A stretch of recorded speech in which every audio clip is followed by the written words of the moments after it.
యేసుప్రభు అద్భుతం ఇప్పుడు మీరే చేశారనుకోండి, ఏమంటారు?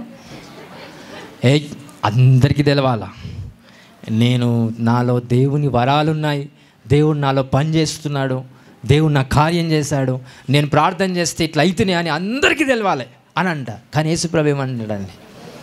మిరకిల్ చేసిన తర్వాత ఎవరికి చెప్పకు.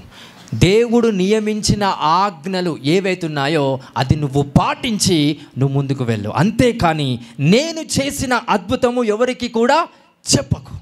బికాస్ ఒక ప్రార్థన చేస్తాడు యేసయ్య యోహాను సువార్త 15లో ఏమని అంటాడంటే, నేను చేసిన అద్భుతాల వల్ల నా దగ్గరికి రావద్దు, నేను చెప్పే వాక్యాన్ని బట్టి నా దగ్గరికి రావాలంటాడు.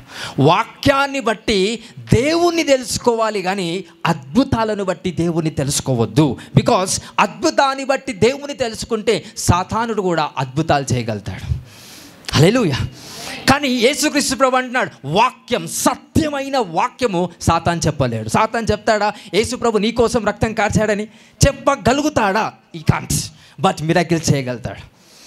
అందుకే యేసుక్రీస్తు ప్రభు యొక్క ఇంటెన్షన్ ఏంటి?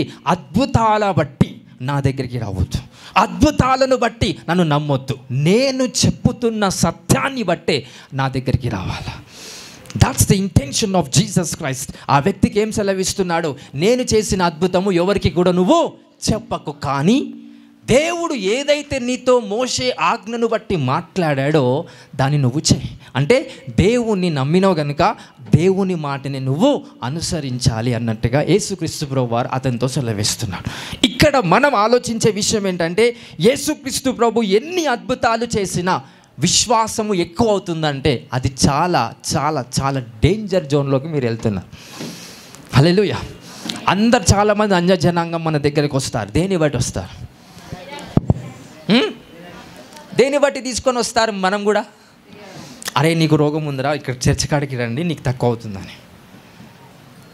తక్కువ అయిన తర్వాత ఇంకేమైనా చెప్పి ఇంకేమైనా రోగాలు ఉన్నాయి, ఇంకా అన్ని కూడా చేసేస్తా అనకుండా సత్యం చెప్పి, అరే దేవుడు నీకు అద్భుతం చేశాడు, బట్ అద్భుతాన్ని బట్టే దేవుణ్ణి చూడకు, సత్యం ఏంటో రుచి చూసి ఆయనని తెలుసుకో.